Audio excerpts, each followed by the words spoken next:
Working on a 2020 Honda Pioneer 700 here. Just checking the valve lash on it, so I figured I would make a quick video and show you guys how to do it. Basically all you're going to need is a 17mm deep wall socket, 6mm Allen, and then a flathead screwdriver, and also 10mm, just a regular box end wrench. So what you're going to do, you need a crescent wrench too. There's a plug right in the back side of the engine here. It's got a big hex on it. Basically, I just use my crescent wrench on that, pop that plug off the end of the engine there. And this is where you're going to use your 6mm Allen. Take this little sight plug out as well. And you'll just be able to use your ratchet 17mm on it to turn the engine over, and see if you'll be able to see that T in there.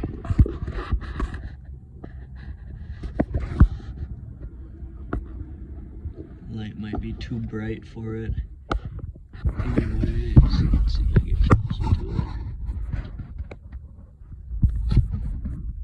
Yeah, you can kind of see it. There's that faint black mark right on. There it is. Now you can see that T in there. It's just it's etched in it with like a laser etcher. It's not an actual machined mark or anything. So you turn over until you see that T in there, center it in the hole. Then you're gonna want to come up here and you want to check your valves. Just grab the end of them, see if there's any play. If there's not, if they're tight, go back, give it one more rotation.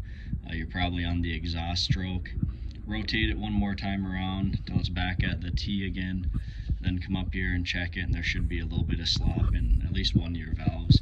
If there's not, that means that your valves are way too tight. So what you would do in that instance is you would loosen them up just a little bit so that there is slop in them, and then measure it, remember what it was, turn it over, and check at basically the other end of rotation. Whichever side has the most slop in it, that's going to be your compression stroke, and that's what you want to be checking.